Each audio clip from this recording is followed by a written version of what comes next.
नमस्कार, ये आकाशवाणी शिमला है। अब आप प्रभा शर्मा से प्रादेशिक समाचार सुनिए। आज के मुख्य समाचार। प्रदेश सरकार ने समयबद्ध आपदा राहत व पुनर्वास कार्यों के लिए मनरेगा नियमों में दी ढील। नेता प्रतिपक्ष जयराम ठाकुर ने कहा, जीएसटी दरों में कमी से आम जनता को मिलेगी बड़ी राहत। उद्योग मंत्री हर्षवर्धन चौहान ने आपदा में नदियों में बड़ी मात्रा में कटी हुई लकड़ी आने पर जताई चिंता, जांच की मांग। और प्रदेश में भारी वर्षा के चलते सामान्य जनजीवन अभी भी पूरी तरह प्रभावित। कुल्लू भूस्खलन में 1 की मौत, 6 अभी भी लापता। अब समाचार विस्तार से। मुख्यमंत्री सुखविंदर सिंह सुक्खू ने कहा है कि प्रदेश में मॉनसून से हो रही भारी क्षति के दृष्टिगत सरकार ने समयबद्ध राहत और पुनर्वास कार्यों के लिए मनरेगा के नियमों में ढील देने का निर्णय लिया है। उन्होंने कहा कि इससे ग्रामीण क्षेत्रों में रोजगार की वास्तविक मांग के अनुरूप इन क्षेत्रों में क्षतिग्रस्त बुनियादी ढांचे की मुरम्मत के लिए अतिरिक्त कार्य किए जा सकेंगे। मुख्यमंत्री ने कहा कि राज्य में पुनर्निर्माण कार्यों में गति लाने के लिए उपायुक्तों को ग्राम सभा की पूर्व स्वीकृति की प्रतीक्षा किए बिना मनरेगा के तहत नए कार्यों को मंजूरी देने का अधिकार दिया गया है। उन्होंने आश्वासन दिया कि सरकार आपदा प्रभावितों को हर संभव सहायता प्रदान करने के लिए प्रतिबद्ध है। इस बीच चंबा जिला में मणिमहेश यात्रा पर गए श्रद्धालुओं को सुरक्षित निकालने के लिए जिला प्रशासन ने बड़ा अभियान शुरू किया है। इस अभियान की निगरानी मुख्यमंत्री सुखविंदर सिंह सुक्खू स्वयं कर रहे हैं। एक सरकारी प्रवक्ता ने शिमला में कहा कि आज अभियान के तहत 35 बीमार और बुजुर्ग श्रद्धालुओं को हेलीकॉप्टर से चंबा पहुंचाया गया। आज 500 और श्रद्धालुओं को भी सड़क मार्ग से चंबा पहुंचाने का अभियान शुरू किया गया। उन्होंने कहा कि राजस्व मंत्री जगत सिंह नेगी पिछले कई दिनों से भरमौर में ग्राउंड जीरो पर रहकर रेस्क्यू ऑपरेशन की निगरानी कर रहे हैं। नेता प्रतिपक्ष जयराम ठाकुर ने कहा है कि जीएसटी दरों में की गई कमी से आम जनता को बड़ी राहत मिलेगी। जयराम ठाकुर ने आज शिमला में कहा कि केंद्र सरकार लगातार उपभोक्ताओं को राहत देने की दिशा में कदम उठा रही है। उन्होंने कहा कि इस निर्णय से न केवल लोगों की जेब पर बोझ कम होगा, बल्कि बाजार में भी सकारात्मक माहौल बनेगा।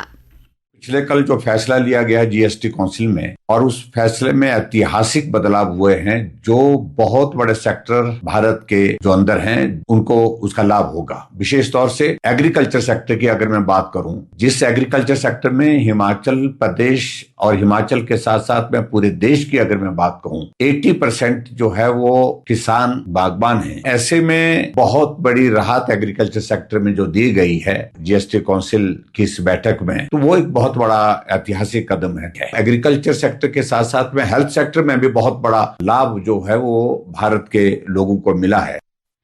इस बीच जीएसटी में राहत का आम जनता ने भी स्वागत किया है।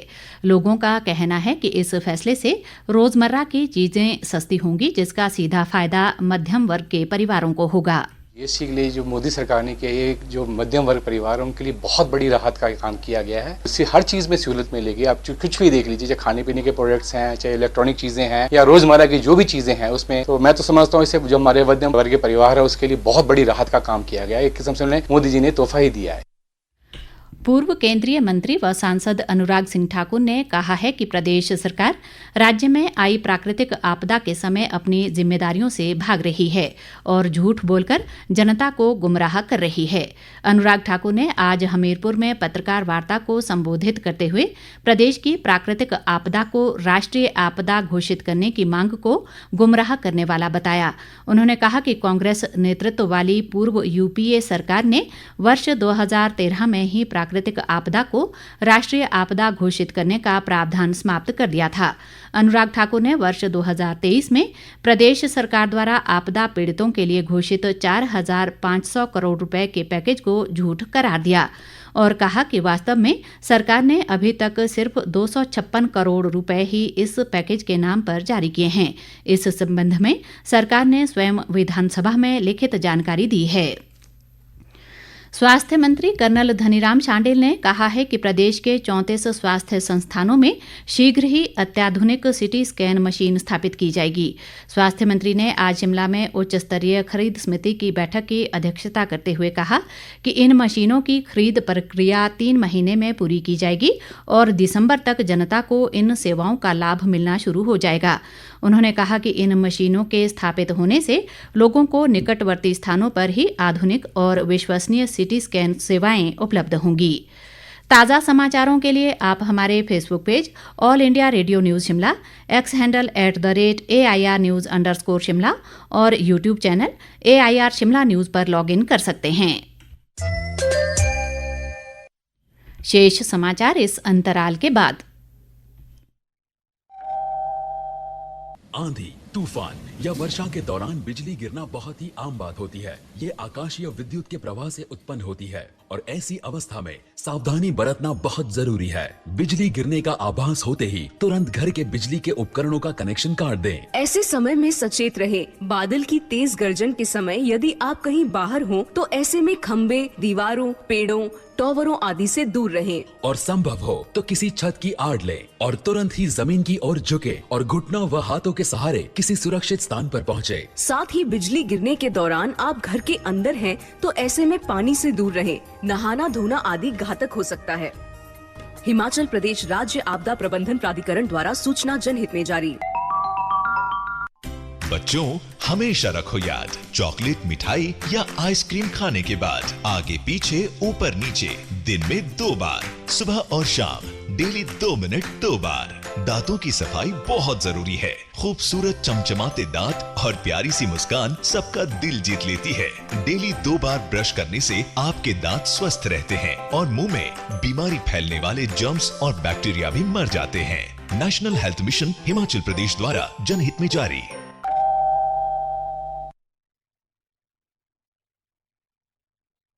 प्रादेशिक समाचार बुलेटिन में आपका फिर स्वागत है। बाकी समाचारों में उद्योग मंत्री हर्षवर्धन चौहान ने कहा है कि वन विभाग का प्रदेश के जंगलों पर कोई नियंत्रण नहीं रह गया है। सुप्रीम कोर्ट द्वारा आपदा के दौरान प्रदेश के जंगलों से आई लकड़ी पर संज्ञान लेने पर प्रतिक्रिया व्यक्त करते हुए उद्योग मंत्री ने कहा कि वन अधिकारी जंगलों में जाते ही नहीं हैं। उन्होंने कहा कि पेड़ों का नदियों में बहकर आना समझ आता है, लेकिन कटी हुई लकड़ी के स्लीपर आना बेहद चिंता का विषय है। उन्होंने माना कि प्रदेश के जंगलों में पेड़ कट रहे हैं और वन विभाग का इस पर कोई ध्यान नहीं है। उन्होंने सरकार से इस सारे मामले की जांच की मांग की। जो ये आपदा आई है और इसमें जिस तरह से त्रासदी हुई और जिस बड़े पैमाने पे लकड़ियां भी जो नदियों में बह करके आई है और कटी हुई लकड़ियां बह करके आई है, इस पे तो प्रश्न चिन्ह उठता ही है कि इतने बड़े पैमाने पे इतने बड़ी लकड़ियां, अब मान लो पेड़ अगर आ जाए तो समझ में आ सकता है पेड़ तो वॉश आउट होकर के आ गया है, मगर कटे हुए स्लीपर्स और कटे हुए लॉग्स अगर नदियों में बह रहे हैं तो निश्चित रूप से जो पहाड़ी क्षेत्र है, जंगल है और जो ऊंचाई वाले क्षेत्र है जहाँ पे एसेस नहीं है, वहाँ पे इस तरह का कटाव हो रहा होगा। तो ये भी एक जांच का विषय है और सरकार को बहुत गहराई से इस विषय पे भी सोचना चाहिए, विशेष करके फॉरेस्ट डिपार्टमेंट को। उप मुख्यमंत्री मुकेश अग्निहोत्री ने कहा है कि प्रदेश में इलेक्ट्रिक बसों के लिए चार्जिंग स्टेशनों का सरकार बड़े पैमाने पर विस्तार कर रही है। अग्निहोत्री ने आज शिमला में कहा कि चार्जिंग स्टेशनों के लिए प्रदेश में 46 स्थान चयनित किए गए हैं। इनमें से 34 स्थानों पर प्राथमिकता के आधार पर चार्जिंग स्टेशन स्थापित किए जाएंगे। उन्होंने कहा कि इस महत्वाकांक्षी योजना के लिए राज्य सरकार ने 20 करोड़ रुपए स्वीकृत किए हैं। इसके अलावा योजना के लिए राष्ट्रीय कृषि और ग्रामीण विकास बैंक से लगभग 111 करोड़ रुपए की ऋण सहायता भी प्राप्त हुई है। अग्निहोत्री ने कहा कि हिमाचल ई मोबिलिटी क्षेत्र में देश के अन्य राज्यों का मार्ग प्रशस्त कर रहा है। इस योजना के माध्यम से प्रदेश सरकार पर्यावरण संरक्षण के साथ साथ रोजगार और अधोसंरचना विकास के नए द्वार भी खोल रही है। प्रदेश में मानसून की वर्षा में आज हल्की कमी आई है। इससे लोगों ने राहत की सांस ली है। हालांकि प्रदेश में पिछले कई दिनों से लगातार हो रही मानसून की भारी वर्षा के चलते राज्य में सामान्य जनजीवन अभी भी बुरी तरह प्रभावित है। इस बीच कुल्लू के इन्नर अखाड़ा बाजार में आज सुबह हुए भूस्खलन में एक व्यक्ति की मौत हो गई है, जबकि 3 अन्य घायल हैं। इस घटना में 6 लोग अभी भी लापता हैं। कुल्लू की उपायुक्त तोरुल एस रवीश ने बताया कि मलबे में दबे लोगों को निकालने के लिए सर्च अभियान लगातार जारी है। उन्होंने लोगों से अपील की है कि वे भूस्खलन वाले क्षेत्रों से दूर रहें। उधर चंबा के उपायुक्त मुकेश रेपस्वाल ने आज भारी वर्षा से क्षतिग्रस्त चंबा भरमौर राष्ट्रीय राजमार्ग का निरीक्षण किया और मार्ग बहाली के कार्यों का जायजा लिया। उन्होंने ये भी कहा कि खराब मौसम के कारण वायुसेना के 2 हेलीकॉप्टर आज चंबा नहीं पहुंच पाए। मौसम खुलते ही ये हेलीकॉप्टर भरमौर में फंसे मणिमहेश यात्रियों को निकालने के काम में जुट जाएंगे। भारी वर्षा के चलते प्रदेश में अभी भी 4 राष्ट्रीय राजमार्ग और 1208 अन्य सड़कें, 1885 बिजली ट्रांसफार्मर और 824 पेयजल योजनाएं बंद हैं। इस बीच मौसम विभाग ने अगले 2 दिनों के लिए प्रदेश में अंधड़ और आसमानी बिजली गिरने का येलो अलर्ट जारी किया है। विभाग के अनुसार 6 सितंबर से वर्षा संबंधित गतिविधियों में कमी आने की संभावना है। अंत में मुख्य समाचार एक बार फिर। प्रदेश सरकार ने समयबद्ध आपदा राहत व पुनर्वास कार्यों के लिए मनरेगा नियमों में दी ढील। नेता प्रतिपक्ष जयराम ठाकुर ने कहा, जीएसटी दरों में कमी से आम जनता को मिलेगी बड़ी राहत। उद्योग मंत्री हर्षवर्धन चौहान ने आपदा में नदियों में बड़ी मात्रा में कटी हुई लकड़ी आने पर जताई चिंता, जांच की मांग। और प्रदेश में भारी वर्षा के चलते सामान्य जनजीवन अभी भी बुरी तरह प्रभावित। कुल्लू भूस्खलन में 1 की मौत, 6 अभी भी लापता। इसी के साथ ये समाचार बुलेटिन समाप्त हुआ। हमारा अगला बुलेटिन आप सुन सकते हैं कल सुबह 9:20 पर। नमस्कार।